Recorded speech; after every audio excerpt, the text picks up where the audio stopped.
What's going on, everybody? My name is Mike. I am here today with my sometimes friends, sometimes foes, sometimes I don't know what you are today, but we are podcast partners. This is Tyler. Everyone, Tyler, say hi to everyone watching today. Hi. Like always. And anyway, this is the BFG Podcast, the Big Friendly Geeks Podcast, something that we have both been very excited to do. We've been talking about this for a long time, and now that we're both kind of getting to the point where we can do this, we said, why not? We've been friends for a very long time. We bounce off of each other very well. So pretty much what we're going to be talking about today, Tyler, is we are going to be discussing Infinity War, because both of us saw that, and I think we both have some mixed emotions for that one. And at the end, we're going to discuss a little bit about Deadpool 2, what we want to see, what kind of changes we want to make, because that's obviously very big too. This comes without saying, guys, this Infinity War review is going to contain spoilers. So if you haven't seen it yet, well, first of all, go out and see it. It's a fantastic movie.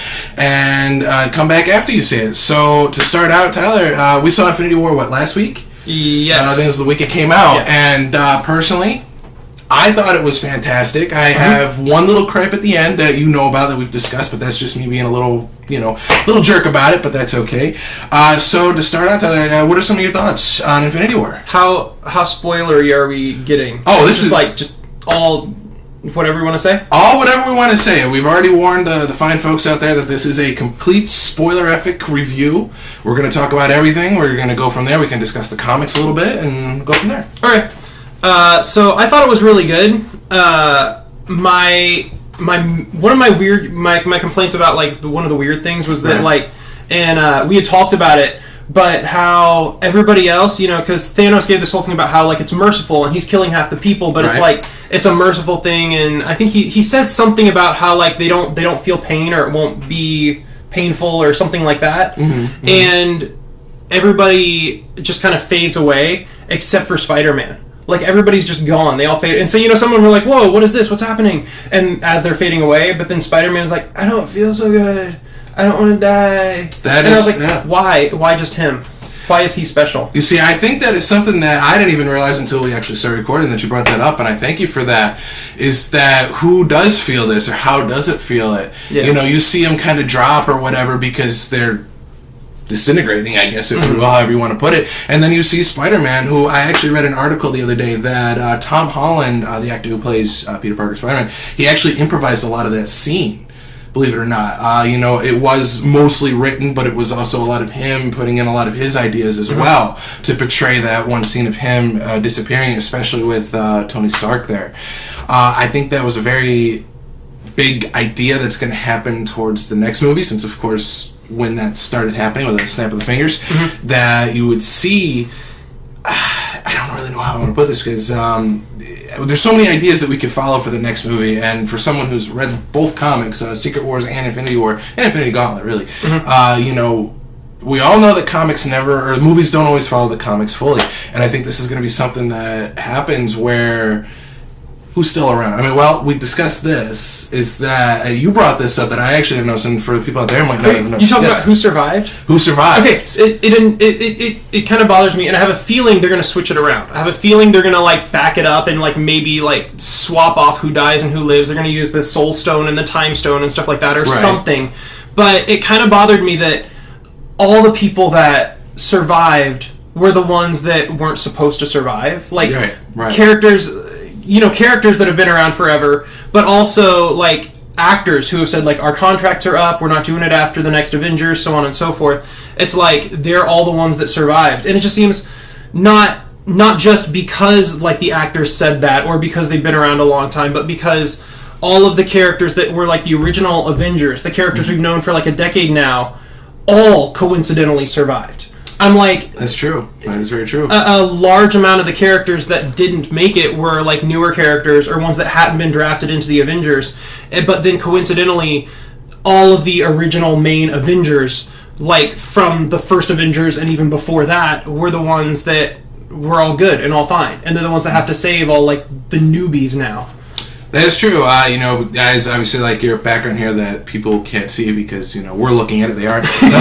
We've got Hulk, Iron Man, Captain America, Thor, Black Widow survived. One of the new ones that survived, and this is kind of where I'm going to get a little confused on it, but I can see it, is that out of the Guardians of the Galaxy, one of my personal favorites, I probably put Guardians 1 and Guardians 2 together as my second favorite, with Captain America Winter Soldier still being number one to me. Okay. The only one that survived was Rocket. Yeah. Groot was gone. Captain America, Star-Lord was gone.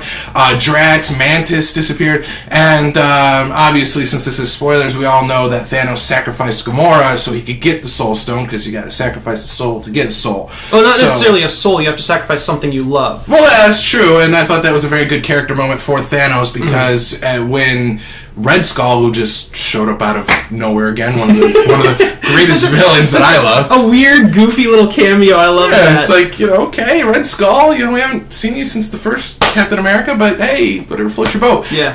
Because he said that when Thanos started crying, Gamora called him out saying, you don't love anybody, you don't love anything except for yourself. Red Skull said it's not for him, and that's when Thanos just grabbed Gamora and sacrificed him. Okay, and that's another one of those things that bugs me. Right. Okay, so in that scene, Red Skull says you have to sacrifice something you love to get something you love, and she starts laughing her butt off. She does. She spends just almost a strange amount of time being you spent so much time just to come here and not be able to get your stone. She's rubbing it in his face and laughing so hard, and I'm that seemed like it seemed like almost strangely. She doesn't realize what's going on. No, not at all. But I feel like she should. She's not that naive a character. Mm-hmm. That's the word. Naive is the word I was looking for. It's such a naive moment that it almost seems weirdly out of character. I feel like she should know, there's this, it's my dad. And yes, he's an adoptive father, but it's how does she not see what's coming there? Mm-hmm. Come on. You have to realize the situation you're in. Yeah, I give you that one, and I think Zoe Saldana, who does Gamora, played her part very well in that one. Yeah, she acted it very well. Yeah, she did very well. She did great with the role she was given, but I feel just script-wise, that seemed a little bit strangely out of character for me. It was, but I'm gonna throw this at you, Tyler. I'm gonna throw this at you. For people like us who've read the comics, we can kind of see a little more. Mm-hmm. But I also think what they're trying to do, Marvel Studios, Disney, is that they're trying to get people who may not have read the comics, who know these characters from watching. This was the 19th movie, I believe, not counting the Fox stuff, the Deadpools, the X-Men. Right. The wonderful Fantastic Four movies. Is it 19? I was thinking it was 18. I might be. No, I think it's 19, because I think Ant-Man and the Wasp says it's going to be 20. I could be wrong. Okay. Internet, what am I? Am I right or wrong? Although, by the time we're going to post this, we can easily just look it up. But anyway, the internet loves to roast people when they're wrong about any minute things. So I think they did that primarily for the people who may not have read all the comics, because I think when, people got to remember out there, I don't know if you know this, I know we've discussed this, but I don't know the whole story that you know, is that in the 90s, Marvel wasn't doing very well at all, which is why you see Sony owns Spider-Man and Fox owns the Fantastic Four, X-Men, and those properties. Yeah. And Marvel almost went bankrupt. So back in the 90s, we care less about this. I mean, superhero films in the 90s and even in the early 2000s, we got Spider-Man from Sony, and that did very well. That kind of jump-started a little bit, and then we got the X-Men, and then Marvel's like, okay, we got to do something here. Mm-hmm. So I think that for people like us who've read the comics, we understood kind of what Thanos was and what he did, what he didn't do. But for people who are just coming in, especially for the young kids now who are playing the games, maybe not always reading the comics, who didn't know who Thanos was, and just wait until they meet Galactus, because we know he's coming eventually. Thank you, Disney, for buying 20th Century Fox. That's why they did something like that, to kind of shock the kids that are there, as well as the people who are watching the movies, and that's all they do. They don't pay attention to the comics, they don't know the comics, they don't understand it, they just come in to watch a good superhero film. That's kind of my thing on that one. Yeah. In turn with that, I believe, the sacrifice of Gamora was, of course, Star-Lord's fault. That seems to be the biggest meme on the internet right now. Yeah. So, Chris Pratt, hopefully you do well with Jurassic World. Oh my God, whatever. Fallen Kingdom. Fallen Kingdom, thank you. But we all know. I mean, we all know in the next one that's coming out next year. It's like... yeah, go ahead, please. It's just... That kind of bugs me, too, because... Not about the movie. I feel like that almost bugs me. Like, I feel like some of it's sarcasm. And I get, internet sense of humor and stuff like that. Right, the sarcasm, the trolling, all that.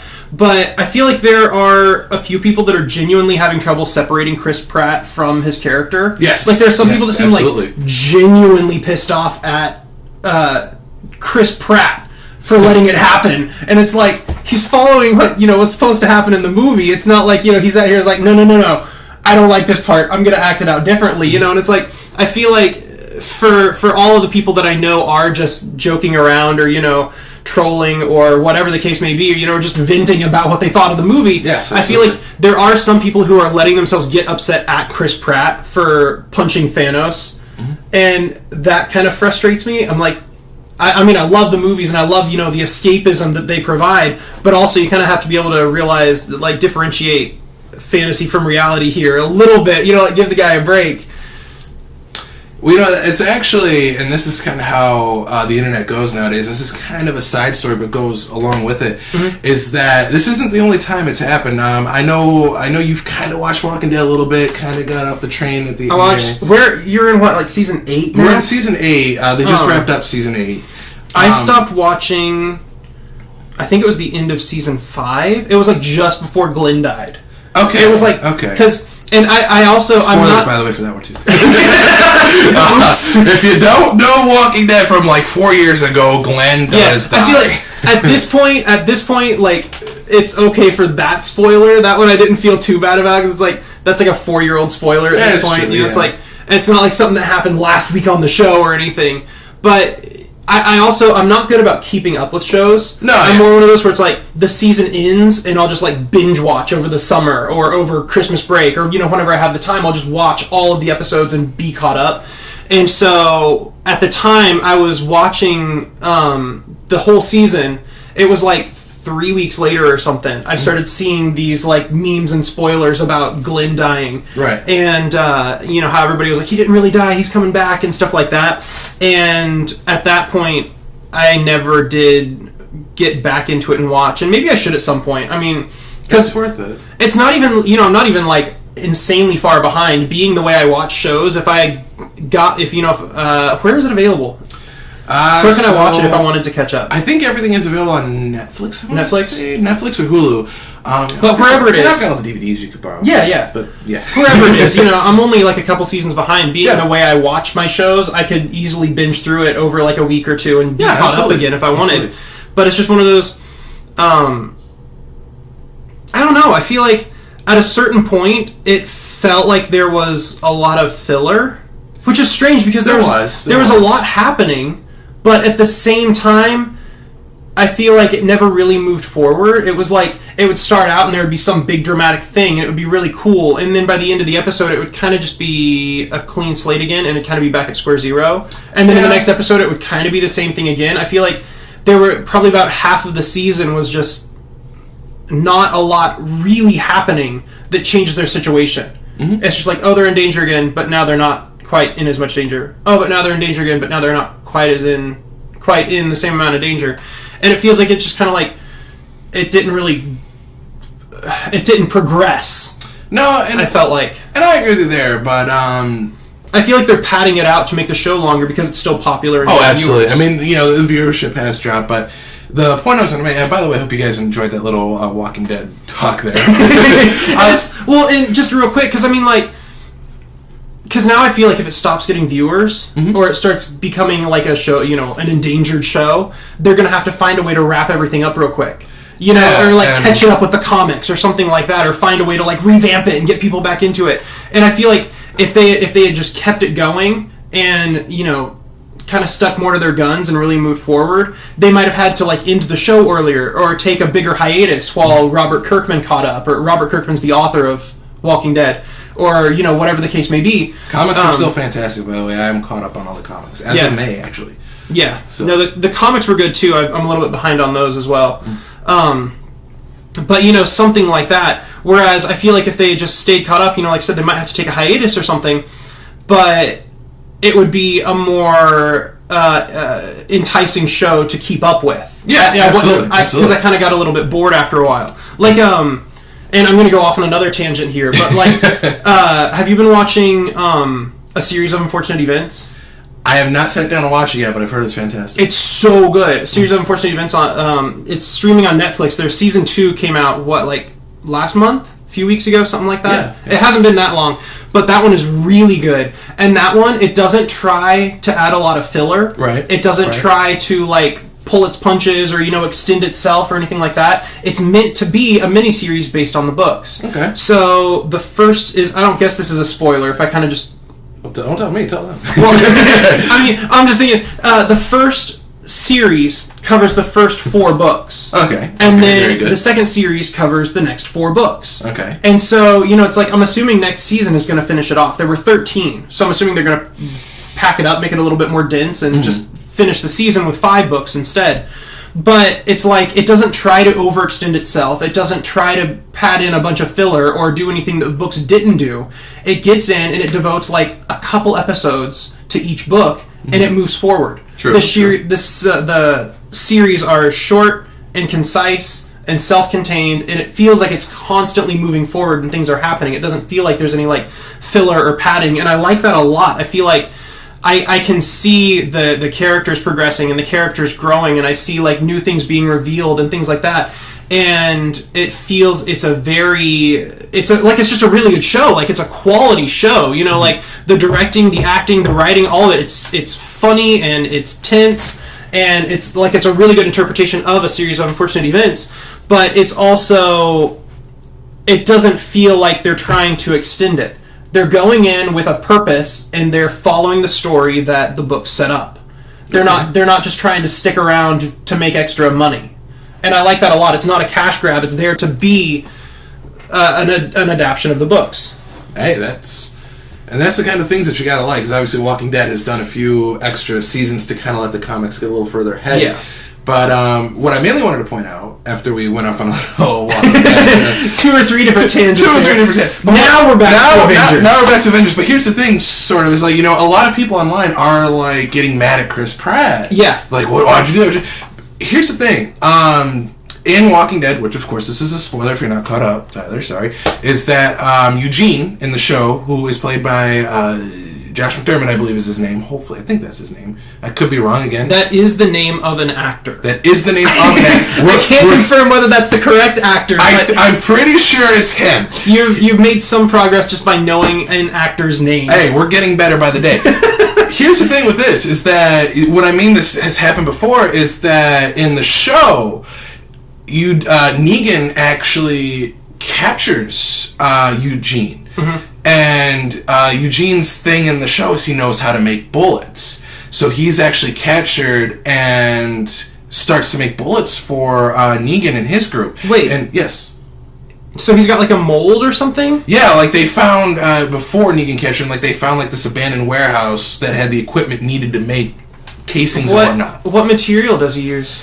So I don't remember. It's been a while. Oh no, they're not in a prison. They're way past that. Oh, okay. So this is like season 6, season 7. Okay, so he's making bullets, but you don't know what he's making them out of. No, he's got the casings. It's explained. It's been a while since I watched the internet. I'm sorry, I don't remember all that. What if he makes them out of the bones of the zombies? So about that, How anyway. cool would that be? That would be interesting, actually. I don't think it'll happen, but it'd be interesting.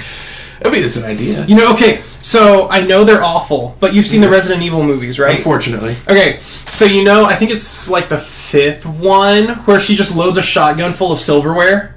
Oh my god. And she blows up one of these like T-virus infected people. Of course. And it's like slow motion. Like as soon as she fires it, it's like the recoil, and then you see just like forks and knives and things just like slow motion, like flying out of the barrel of the shotgun.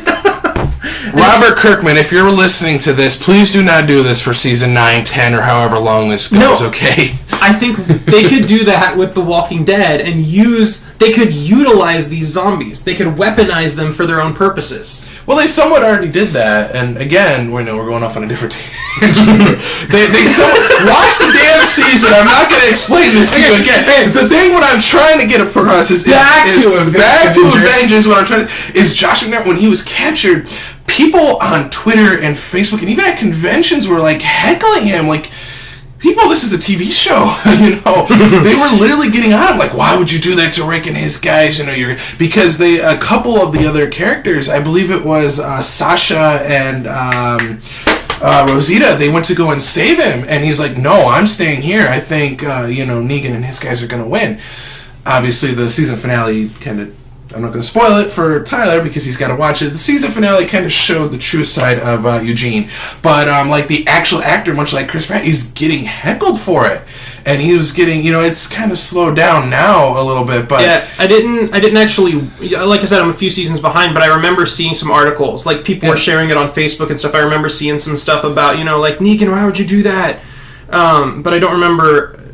I don't know the context of it. I just remember seeing articles with titles like, watch what this character did. Like, why would they do this? Yeah, I mean, it's truly amazing what people do, which is fine. I mean, I always say, if you're into a show, great, be into it. Cosplay, dress up, collect the figures, collect the books, comics, whatever. Yeah, go for it. But these people that are acting this, who are doing this, and then here's the thing, I know a lot of people like to bitch, whine, and complain about conventions when they get these actors or actresses to come out, and sometimes they have to cancel for other reasons, family reasons, or because they do still have to work. Believe it or not, people, they do still need to work. I mean, yes, I'm sure they're getting paid pretty handsomely for the shows and movies that they're in, but I mean, I would love to act in one movie and be done for the rest of my life and be comfortable. That's not how it goes. Mm-hmm. But people, they were getting on him at conventions, and they were throwing stuff at him, and I'm just like, yeah, stop, because it makes the fans like me who truly want to meet these people and say, you had a great performance, whatever. It's one of those things, and it becomes it's rough because it almost becomes this toxic environment where it's you love these things, but you're almost a little bit embarrassed to love these things because you feel like there's a stigma with it now. You're being grouped into this. I remember, actually, I think it was 4, and again, you guys can't see it, obviously, if you're watching or listening. But, on my walls, I've got, all the Dragon Age posters. I got one for each game because I love the Dragon Age games. And I think it was Dragon Age Inquisition that I was at the midnight launch. And it was this toxic environment. Everyone was just sitting there, and it was it almost felt dingy. GameStop had locked their doors, and everybody was kind of sitting outside, but people were, blaring music out of their cars and, swearing at people as they were passing by, and, it was just, and they all had, their vape pins and stuff. It was kind of douchey and miserable. Things like that, yeah. Eventually, the cops came by and basically told them off, and, it embarrassed me because I felt like I was getting grouped in with this crowd that, I don't enjoy, And it was and that felt weird to me, to love these games so much and want to be part of this community, but at the same time be embarrassed and want nothing to do with this community. I agree with you on that because I've seen it more and more myself, and you see the jokes online of people who are literally afraid to say what they're fans of. And, with me, I always say, if you don't like something, or you don't like a character in a show, or you don't like something, Tyler and I were just talking about this before we started the podcast. Everyone that knows me knows I'm a big Power Ranger fan. Mm-hmm. And I am currently making my way through all the seasons. I'm almost done with the infamous season of Operation Overdrive. Okay, look, here's the thing. I'm watching the whole season, but it's just not good. Yeah. I mean, bless them, the actors are trying, but when the best actor on that particular season is the freaking Butler, I'm not kidding, the Butler is the best actor in that season. But here's the thing. If I go to a convention and say the Red and Pink Ranger are there, I'm not going up to them and saying, your season sucked. I just said I didn't really enjoy that. There were some good moments. I'm not saying it's a 0 out of 10 or anything. Mm-hmm. It just isn't one of my favorite seasons, which is fine. I just choose not to go and see those people. It's not because I don't like them. I'm sure they're fine people. I mean, they're taking time out of their day, out of their life to go to these 2 or 3 day conventions to meet their fan. And, and out there, if you like a particular season or you like a particular character, that's fine. That's just how it goes. But it even does it with WWE sometimes, where people really think like the bad guys, the heels is what they're called if you get the credibility, like, they go up to them and they are assholes. So guys, they're actors and actresses. They have lives. They have families. They have friends. Back off a little bit. Back off of Chris Pratt. He's a fine actor. If you want to get mad at him, wait until May. Sorry. Well, it's our podcast. Who cares? May 4th or 5th. We'll try to keep it family friendly, but you'll slip once in a while. Especially when I start getting off on the end credit scene of this that I definitely want to talk about. Yes. And while we're talking about conventions and things, conversely with that, on the other hand, whenever you go to a convention, you want to think that these people that you're going to see are going to be as into it as you are. Like, absolutely. They have these characters and things, and it's like they're excited to be there, and you want to be excited with them, and you want to enjoy that time that you have with them. Because I've been to it was actually MegaCon. When we went to MegaCon, and I'm not going to name names. I'm not going to say who it was, but there was one where I was excited. I wanted to get an autograph, and I got my autograph, and he didn't care. I went up to his booth, and there were like 3 people already standing, and I couldn't even find him at first. I thought maybe he had bailed or something. Like maybe something had come up, and they were like, no, this is his booth. He's here. He's just gone. And we stood there for probably like 15 minutes, and he came back, and he's like, oh, there's people here. And he had like a Starbucks coffee and all this, and he came and sat down, and like he signed our stuff. And I gave him mine, and again, I don't want to say who it was. I don't want to. Yeah. I'm not here to like name drop or like. Of course. But so I had like a collector's edition of this thing, and it was like still in the box, like mint condition. And I put it down. He's like, "Oh wow, I didn't realize they made a collector's edition of this." And then he like signed it real quick and just kind of like shoved it back at me, and I was like, "Okay, bye." And it was like, and it kind of like it's. I mean, it's cool. It's autographed, but at the same time, I kind of don't care about the autograph anymore because it was a bad experience. And actually, if you don't want to name names, you don't want to show it. Well, yeah, I wasn't going to show them. I was going to show you. I remember that one. Because I went for one. I remember you went for the same one. Because I came back complaining about it. And here's the thing with that, guys. And obviously, a lot of these people, some of them can be jerks in real life. Fortunately for me, and I don't have a total of how many people I met, but I've met a lot of amazing people out there. Like, they're just as excited to meet us as we are of them, because at the end of the day, if we're not watching the movies or we're not watching the shows and their shows get canceled or they just don't get off the ground, and then they don't have work. And yes, of course, you could say, well, whatever, they're making business, but I've met like a couple amazing people that I met, and I can't name all of them. I mean, I probably could if I really wanted to, but like last year at MegaCon, which is in Orlando, Florida, and by the way, I will be there Saturday, May 28th. If anyone wants to see me, I'll probably have something like this on, or a jersey, a Buffalo Bills jersey from this. Outstanding. Keep that in. Like, I remember last year I went because one of my personal favorite shows that I royally got into is Stranger Things. It's a little thing called Stranger Things. I know it's not very well known, but I enjoy it. And 2 of them were there. The actors who played Dustin and Lucas were there. And I was waiting in line for Caleb McLaughlin, who does Lucas. I was next in line. The person that he was done with left. He turns around, looks at me. He goes, "What's going on, man?" Just wants to give everyone a big hug. And to me, I mean, that's just awesome. You gotta love that. You gotta love it. And, obviously he's just a kid, but he was great. You obviously can't stand there for 15 minutes talking to him. He's got a line of people. But even just then, obviously, again, talking the Pirater Talk, like, the reason why we went to that MegaCon where you met that one is that we met Jason David Frank, Tommy, the Green Ranger, the White Ranger, Red Ranger, Black Ranger. Yeah, and I got them all. And I get to, part of it I know is probably on me, because I tend to not be quite as, like, excitable as you are. Because I know, like, you'll kind of go up there and they feed off of the audience just as much as the audience feeds off of them. They kind of have that, like, rapport and they go back and forth.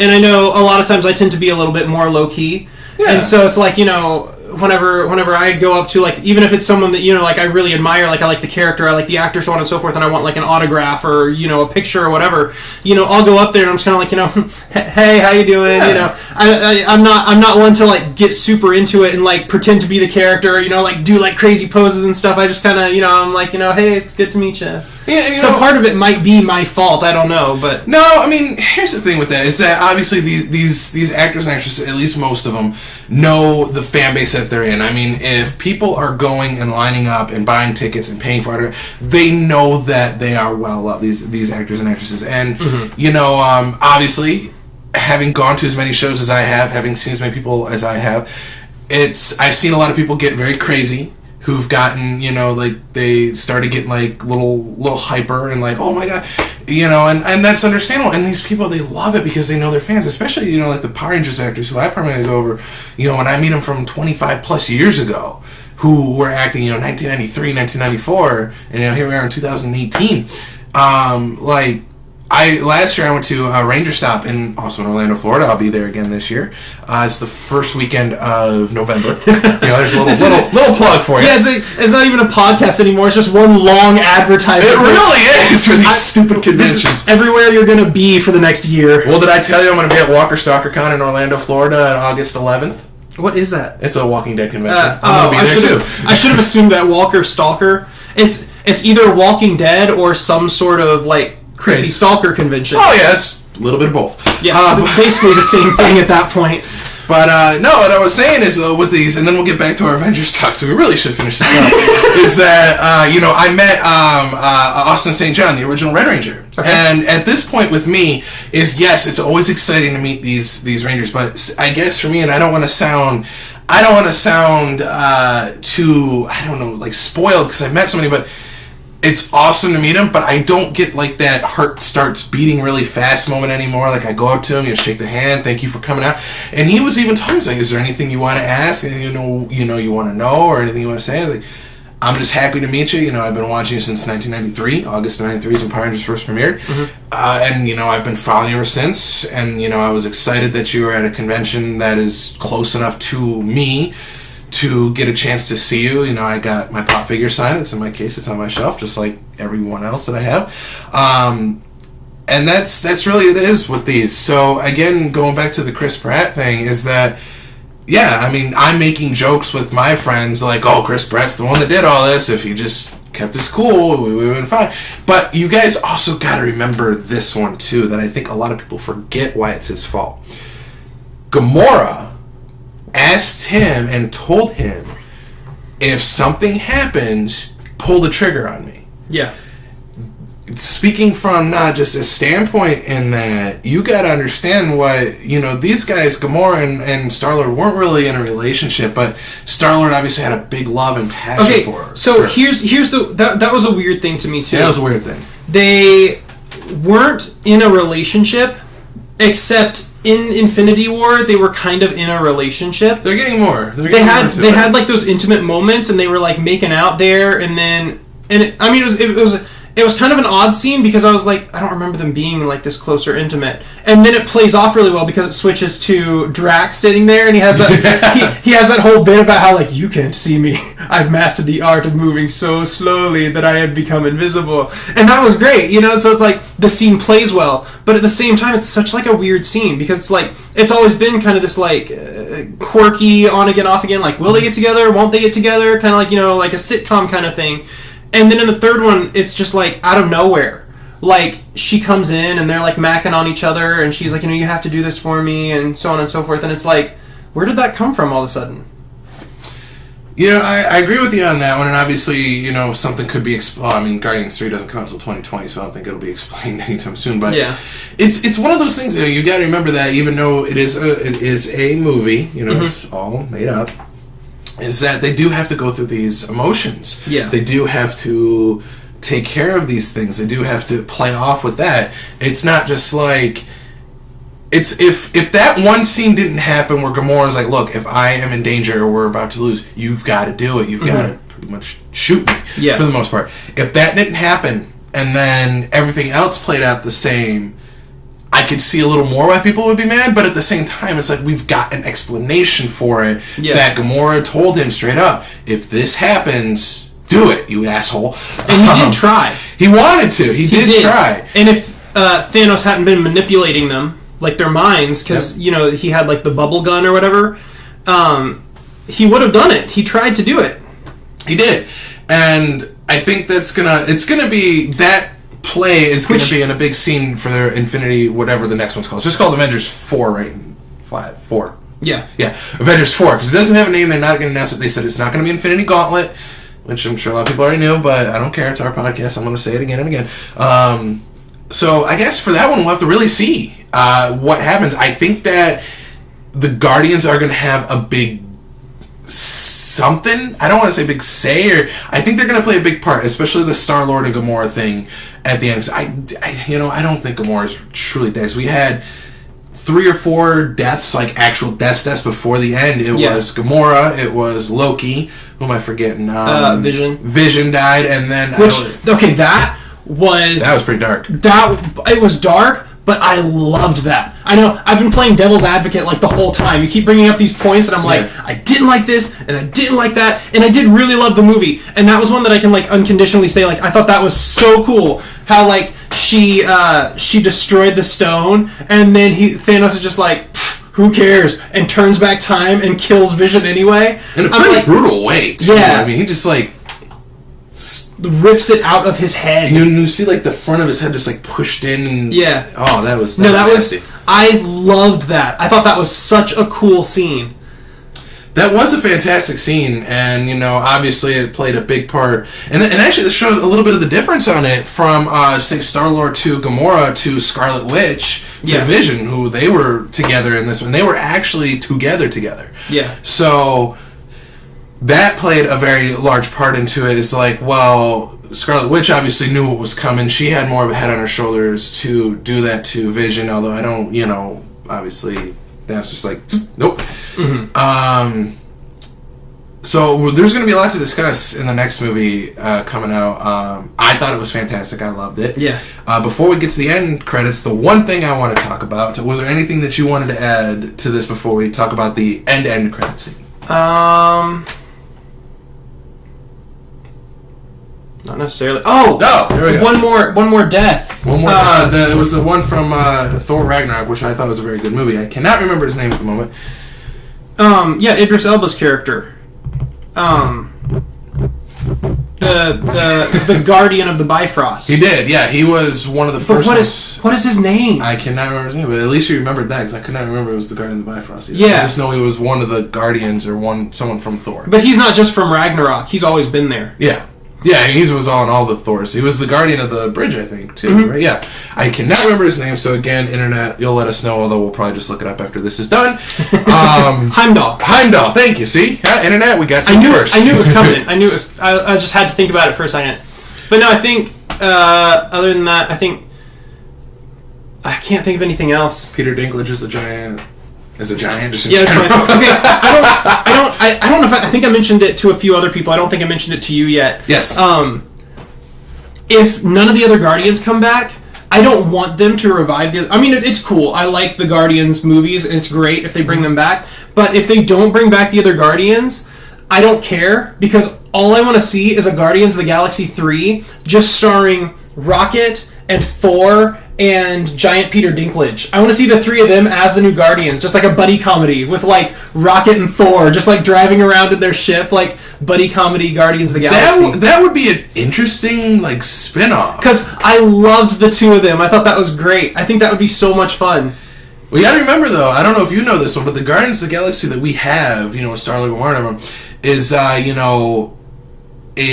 C-rated group of heroes from Marvel. Like, they're not up there with Spider-Man or anything. Yeah. And actually the group that we have, again, on top of it, is not even the main Guardians of the Galaxy. Like, Yondu was part of the main one, which obviously, he unfortunately died in Guardians 2, you know, because... Spoilers again. 2-year-old spoilers. Year-old spoilers. If you're, depending on how far behind you are on the Marvel Cinematic Universe, you are getting so many spoilers right now. So Tony Stark plays Iron Man, in case you guys didn't know, from 2008. Spoilers. It's not a spoiler. Hey, well, you know what? People may not know. Anyway, so... You know, I can see something like that. I don't know what they're going to do, because I can see that... also, Johnny Depp is Grindelwald at the end of Fantastic Beasts and Where to Find Them. Spoilers, by the way. Major spoilers. So, anyway, let's go to the end of this movie so we can talk about Deadpool. We can wrap up. We've been going kind of long. Yeah. So, here's my thing. And I'm just going to go ahead and say it, and I'm sure I'm going to get blasted for it, at least a little bit. We all know Captain Marvel is coming. Mm-hmm. Captain Marvel is going to be fantastic. So you're talking about specifically the tag scene, or just the ending of the movie in general? The ending, like the last end credit scene. Oh, okay. I did have another comment about kind of like the very end of the movie. Go ahead. No, go ahead with that. Go ahead with that. Okay, so I don't know. It's not following the comic books. No. We everybody knows that, you know, or at least anybody who's read the comics knows that. But at the end of the movie, he snaps his fingers, and whenever he comes out of like his hut in New Zealand or wherever he's at, you know, his glove looks like it's all like scorched and jacked up. Absolutely. And I'm wondering, was there some sort of effect, or is that just like the aftermath of getting like, is that like dead people dust? Is it like dead superhero dust or something? Or, you know, did starting the purge or whatever you want to call it, did that do something to the stones in the glove? Is it maybe going to, part of like the next movie, is it going to be like a thing where he has less control over it, or he has to like repair it or something like that? It could be, because... And I wonder if Peter Dinklage is going to play a bigger part in the next one too, if maybe he's going to be the guy that has to like remove the stones or fix the glove or whatever to reverse all of this. He always seems to make movies better. Remember when he was in Pixels? Anyway, so back to this, because we're not going off on another rant with that one. That's for another day when we discuss movies. Yeah, that's a whole other podcast right there. We are going pretty long here. Yeah, so we can spend one just dedicated to like Pixels and Ratchet and Clank or something like that. Pretty much, or Batman v Superman: Dawn of Justice. Yeah. Anyway, so just like our bad movie watching podcast. Which, by the way, I mean, I think we can go ahead and tell them this, is that we have a tradition. This is our last little spin-off. We have a tradition that we see one bad summer movie a year. Mm-hmm. And I think we're going to go see Teen Titans Go to the Movies. That is acceptable. Especially considering at first you said... that stupid gnome movie. Yeah, the new Sherlock Gnomes. Yeah, but you said no. And I just refused. It wasn't even like an I don't want to. I just said, I'm not going to go. Go by yourself. So sorry, guys. If you were looking for a review for Sherlock Gnomes on this podcast, you're not going to get it. So it looks like we're going to go Teen Titans Go to the Movies. Yep. So that'll probably be a podcast in and of itself as well. So let me talk about this end credit scene. Okay. And then we'll go on to the Deadpool 2, just quick little discussion. Okay. Is that... Again, we know Captain Marvel was coming. Should be out, I think it's February 19th of 2019. Mm-hmm. It's going to be fantastic. Set in the 90s, so of course it's right up my alley.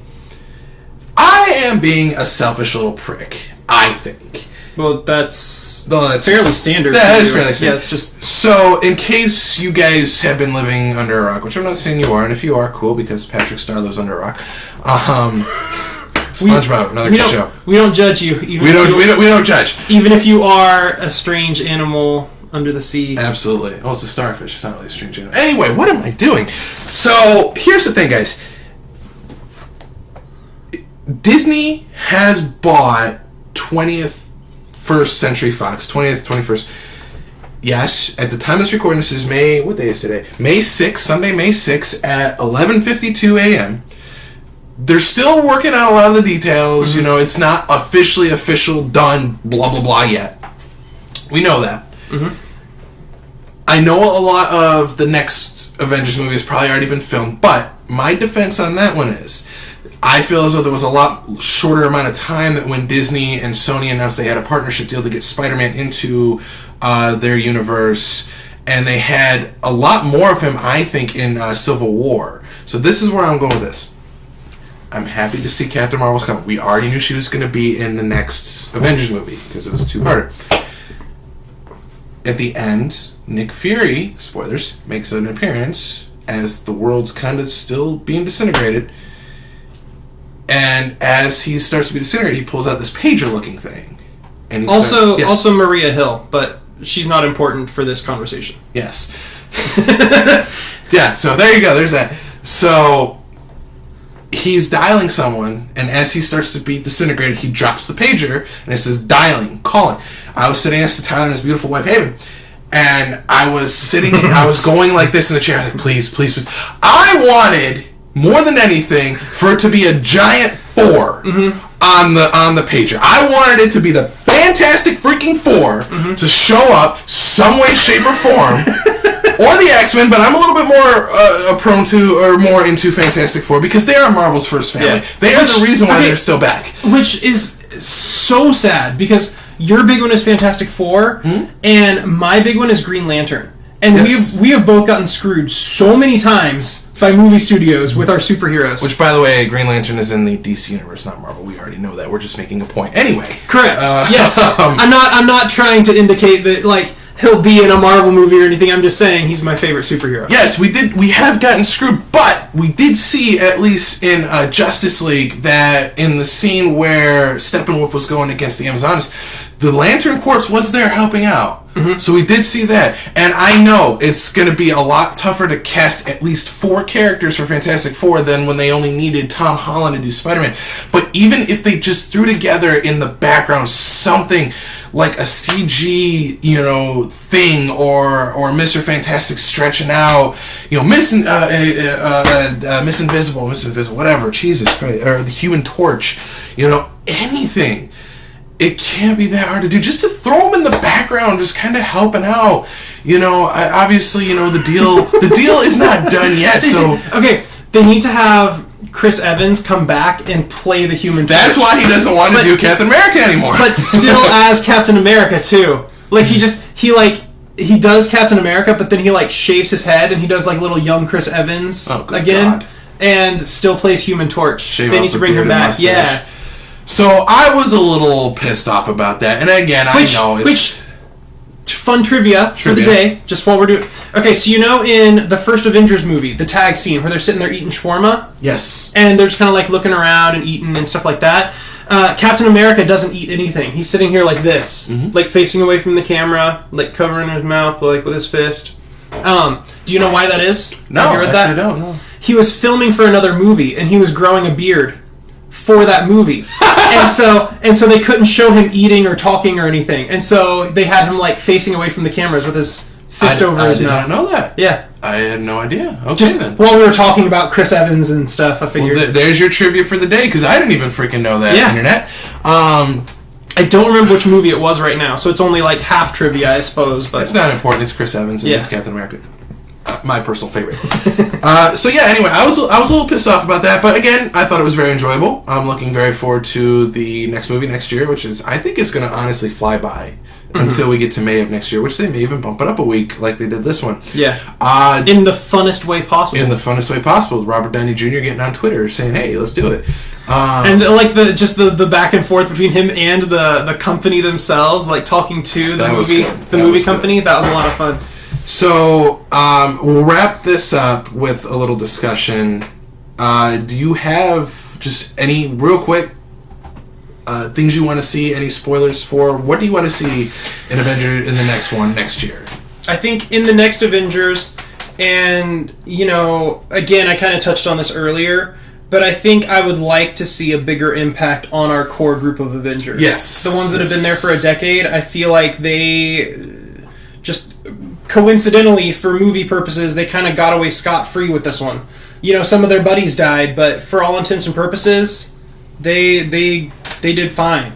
I want to see a little bit of an impact on our Avengers. I agree with you, and I'm going to take it one step further. Is because these characters have been growing on me. I'm very excited to see, and obviously we'll both find out, as I'm sure we're going to see together next month when we see Ant-Man and the Wasp. What's going on there? Why? First of all, why Ant-Man didn't show up to help fight, and why I think there was a throwaway line about it. I don't remember exactly what they said. I think there was some sort of throwaway line where they mentioned that Hawkeye was doing something else or off somewhere else. There was a throwaway line in there. But it kind of bummed me out that Jeremy Renner wasn't there. He's probably going to be in Ant-Man and the Wasp. He's got to be. I think it'll be kind of a surprise to get him in there just for something.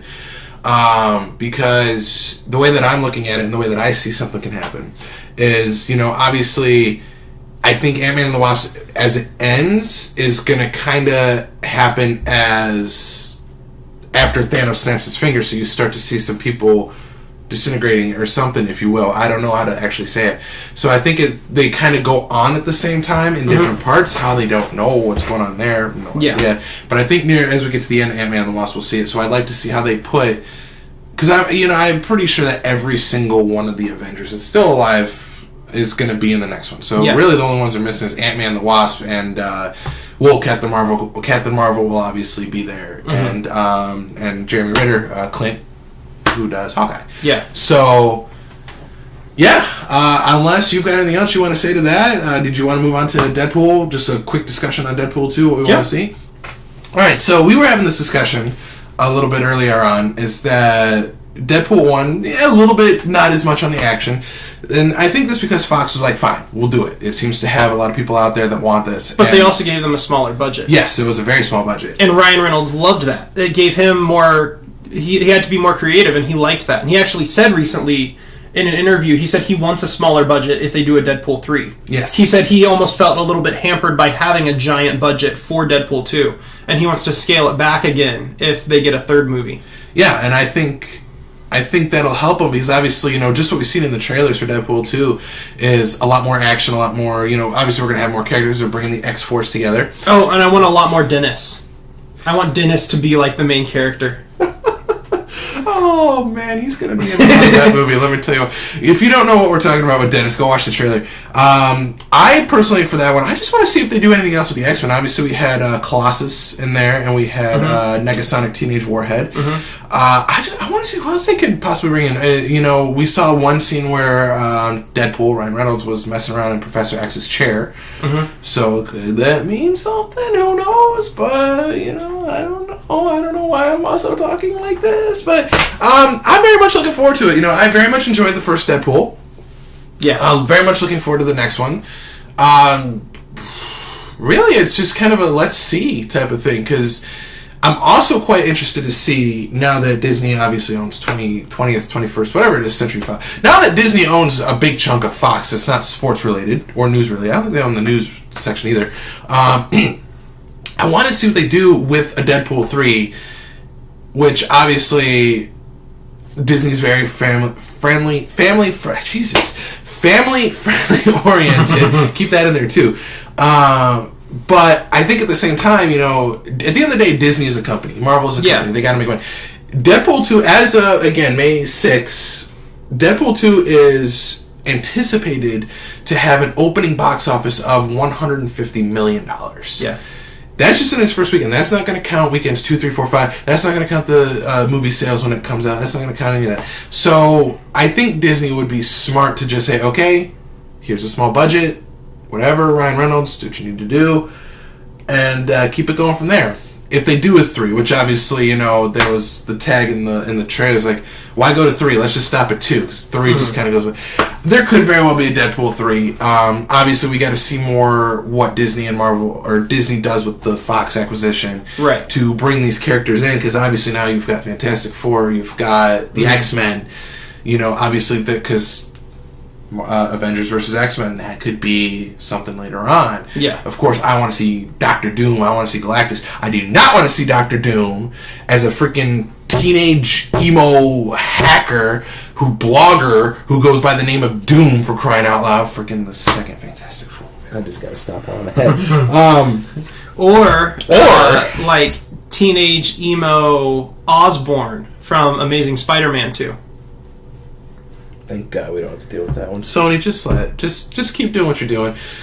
Take the money that Marvel gives you for Spider-Man and just sit back and relax. I think they said they could split it 60-40, 70-30. I don't know what it is, but just don't. Do your crappy Venom movie. I know you're kind of looking forward to it, but man, I'm always excited. I mean, I said the same. I was excited for Batman v Superman. I was excited for Pixels. I get excited. I like movies. In Venom, they call it symbiote. It's symbiote. There's just so many things wrong with that. It's like the name of some sort of whale or something. It sounds like the name that they'd give to like a zoo animal. It really does, and never mind. I don't want to even try to do this anymore. So anyway, we forgot to do this at the beginning. You called me yesterday. I did. And you said you had something for me. I have no idea. You were supposed to do this at the beginning because you said I could use it. Yes. And I just thought of it. We'll get to that in a minute. We're going to get to that in a minute. Can I cover comic books?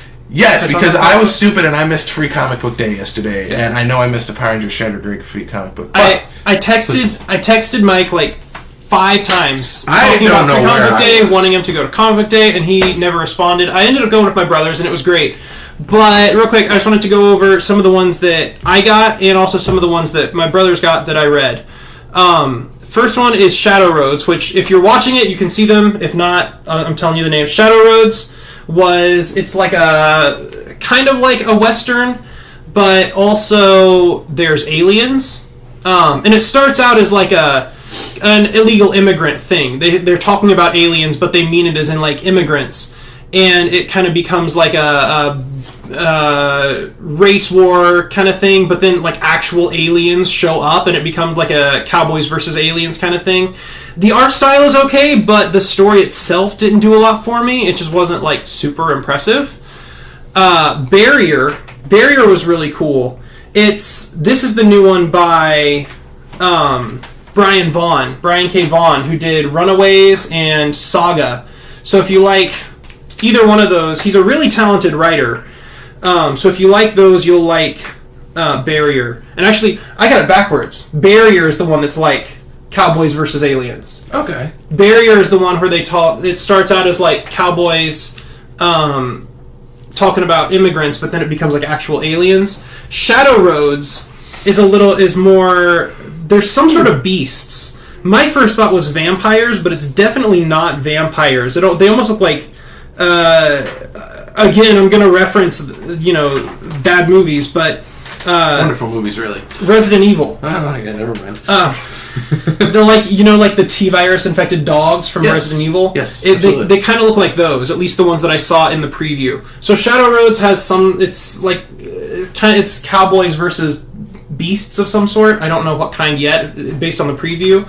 And that one was okay. Barrier was better as far as writing. It's still. I don't know if it's done enough to like really catch me. I don't know if I wanted enough to like keep up with it.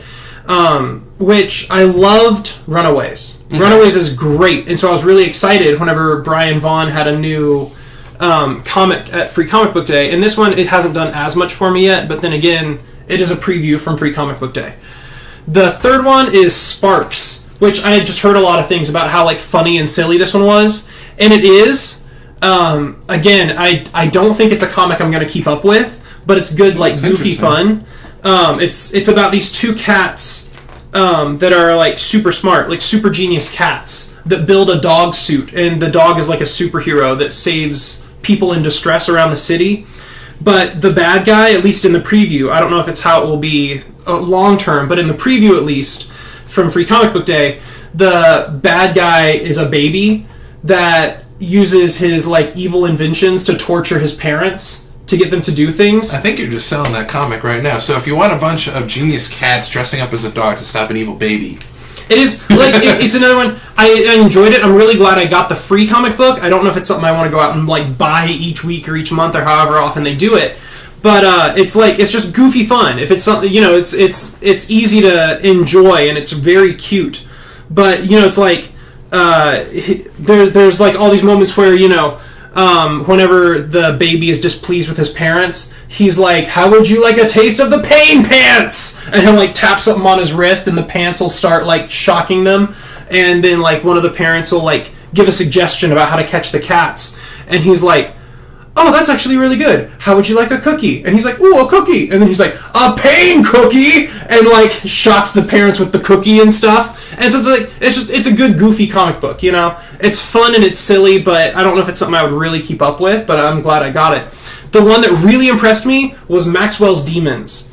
Maxwell's Demons is the big standout for me this year. And it's basically, I don't know how much of the people, or what percentage of the people listening to us will have played Commander Keen, but it kind of reminds me a little bit of Commander Keen. It's like this 10-year-old boy genius who has these adventures in outer space, and it's in his imagination, or at least it's meant to look like it's in his imagination at first. But he goes out on these adventures, these imaginary adventures. And the other big comparison that I drew, it reminded me of Commander Keen. It also reminds me a lot of Calvin and Hobbes. Ooh, it feels like it draws inspiration from Calvin and Hobbes, because he's got these stuffed animals that he goes on these imaginary adventures with, like to do these crazy things, and they're like bouncing around like other planets and things, and there's like this superhero that like guides them around and things like that. But it also takes like a really serious dark turn. And this one I kind of don't want to spoil, because this one I think I do want to keep up with. I want to go grab like full volumes of this one and look more into it. So I don't want to give away spoilers in case you get a chance to pick this up like as an actual trade paperback. But it takes a darker turn, and he's using his imagination and his imaginary adventures with these puppets and things to escape the like a really bad living situations and kind of like antisocial behavior that he has. It's his way of like kind of being the person that he wants to be rather than dealing with reality. But that one is really good. I would highly recommend that one, because just the free comic book day issue was enough to get me hooked. So I'm excited to read more of that. The other one that I liked, and I don't have it with me, it was one of my brother's, but it was called the Wormworld Saga. And that one's really interesting. It's about this kid whose dad is a painter, but the paintings come to life, and so you can actually step into the paintings, kind of like Super Mario 64. Okay. You can they step into these paintings and have these adventures, like misadventures in these paintings, and it's not like goofy, but it's also not like overly dark. It's very kind of like it's genuine, it's sincere, but it's good like all ages storytelling, and I like the world building in it. It's a really excellent comic as far as like just showing you things rather than too much dialogue. Absolutely. The only thing that, and again, I wish I had it so I could show it, but it's got this weird, it's computer, it's digital art, and so it's got a really weird art style. Okay. And sometimes it's cool, and sometimes it kind of takes me out, because it looks like it's supposed to be like almost drawn, but it's also not drawn. It's got kind of like a digital but like inky look to it, and sometimes it's really cool depending on, there's these like vast vistas and landscapes that look really cool, but there are also some panels that look almost odd. It almost like pulled me out of the comic a little bit, because it doesn't look quite right, because it doesn't quite look fully digital, but it also definitely doesn't look like it was hand drawn either. Okay. So it's got kind of a funky art style that I couldn't quite get into, but I really like the storytelling and the look of it, or the way it's not the art style itself, but the way he frames panels. Okay. I like. Okay. So that one I might try to keep up with, but the big standout this year was Maxwell's Demons. So after that, back to what you were saying, I did buy some stuff, or I got some stuff at show that I have friends sometimes. Free Comic Book Day. I did ask him, are you sure it's not a free comic book? He did say yes. It is not a free comic book. It's not a free comic book. This is for all of us. Okay. I got one for me and one for Haven, my wife, and one for you. The first, I got myself that is this awesome. Giant mug. It's Chrono Trigger. That's beautiful. I got it branded with Chrono Trigger, these giant mugs. So I got Chrono Trigger for me, because Chrono Trigger is like one of my favorite all-time games. So I got that one for me, and that'll sit here. That's for... You've got the PAL version up there. So yeah, I've got not even like the Super Nintendo. I've got the Famicom Chrono Trigger cartridge. So I try to keep some Chrono Trigger memorabilia around. So I saw that and I could not resist. So that's what we call an impulse buy. So that's my mug. that's beautiful. Yeah, looks very beautiful. For my wife, for Haven, I got the Hero of Time. Oh wow! Look at that one. So you can see that one. I got Legend of Zelda, because that's her favorite series. Beautiful. That's her favorite franchise. And then for you, oh boy. And here's the deal.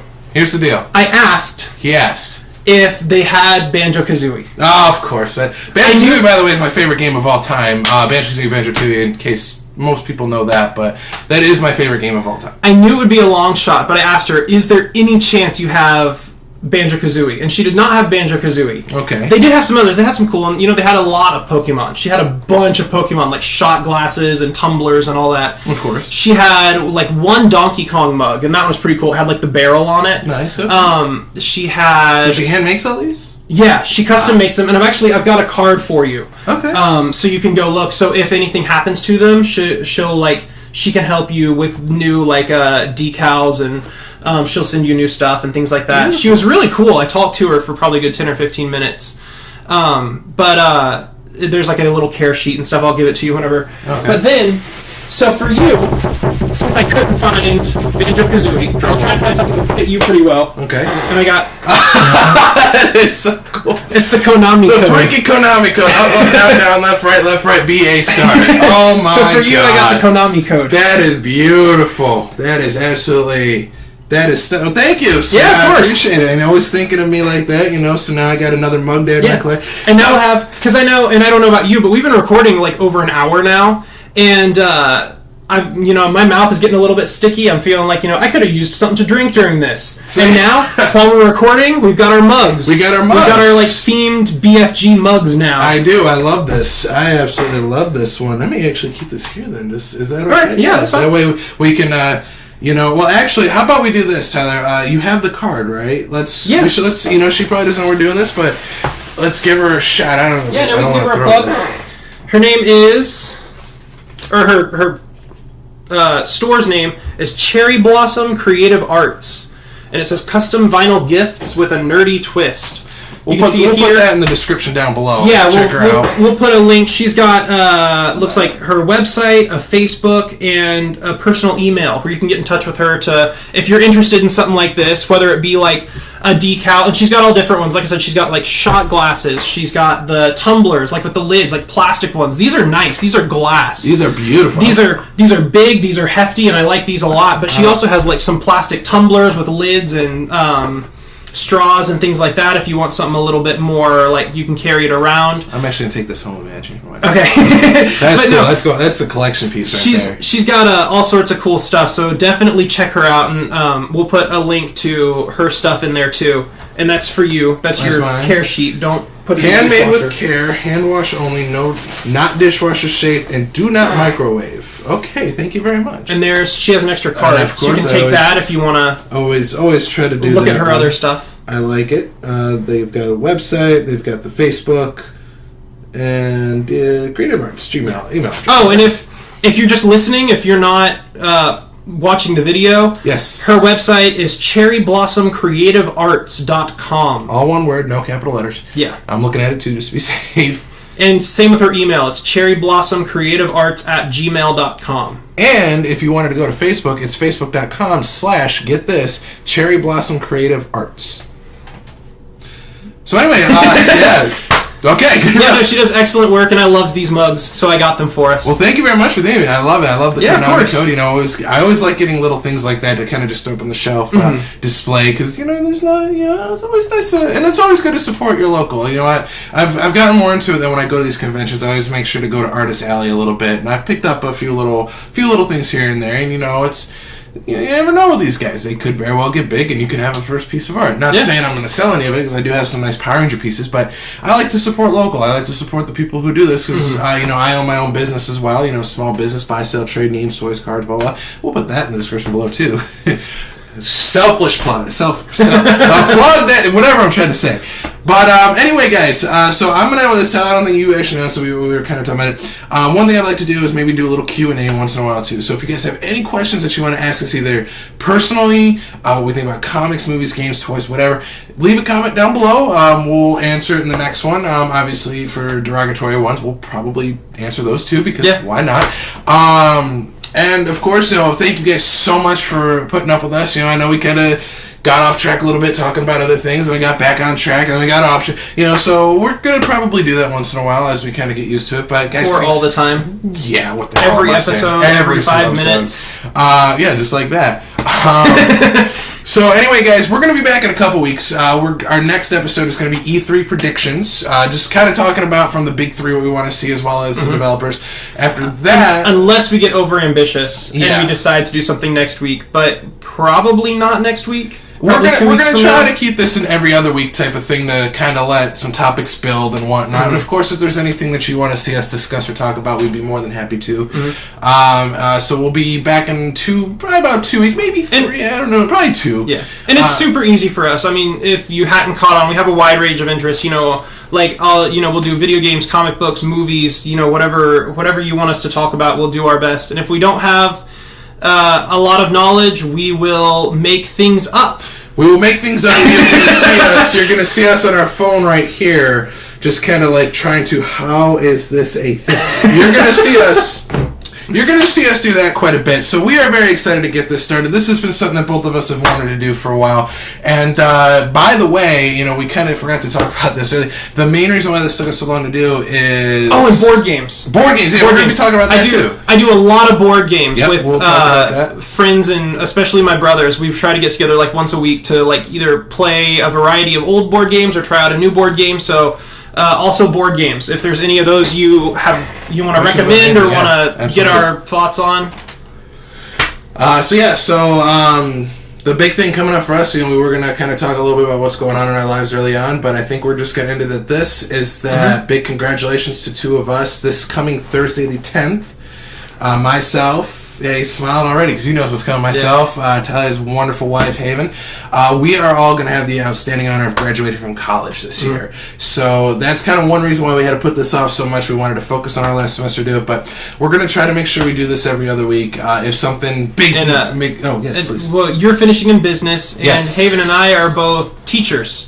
We're both finishing up our elementary education degrees. Yes, they are. So we've got some fantastic teachers coming your way, and if you need anybody to run a business for you, I'm your man. Which maybe we should keep it more family friendly. We really should. Considering Haven and I have students. We could have discussed that before the show started.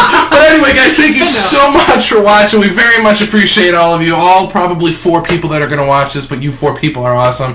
Tyler, I can't read your thing. How long did we go on this one? An hour and 11 minutes. I think that's pretty good for... Give or take the first few minutes that we're going to cut out. Yeah, because we weren't ready at all. Yeah, we kept changing things and redoing things, trying to get it to work. Yeah, so probably around an hour 5, an hour.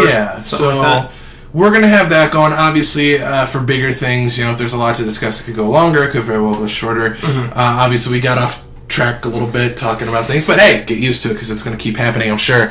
But guys, again, I said it a million times. Thank you so much for watching, whether you're watching this on Facebook, whether you're watching this on YouTube, figuring out where else we can upload it, podcasts, obviously this will always be free. We're never going to charge for it. I mean, I don't think anybody charges for their podcast, but this is something that we've I hope not. Yeah. If someone is charging you for a podcast, don't subscribe. Yeah, just unsubscribe now. Stop paying for it because that is not a good business model. I don't know how they can do that. Yeah, if you are paying for podcasts, just don't. That's my one piece of advice for the day. Absolutely. I don't know if that's a thing, but don't do it. Please don't do it. So I know, like I said, we're going to try to do this every other week. We're going to try to shoot for like a Friday to Sunday type of deal. I usually try to get it uploaded right away because all we're going to do is really cut out like the beginning when we're getting ready and the end. We're going to kind of keep all the quips in there unless there's some real dead air, which I think today we did pretty good with not really just kind of sitting there twiddling our thumbs. Yeah. So unless there's anything else that you want to say, Tyler, at all? I don't think so. I covered what I want to cover. All right, I pretty much covered what I want to cover. I got to talk about movies and comic books. I'm satisfied. Comic books, we did. I got a free gift to start out with today. So anyway, guys, thank you so much for watching. Again, my name's Mike. This is Tyler. This is the BFG Big Friendly Geeks Podcast. And we'll see you guys in a couple weeks. See ya.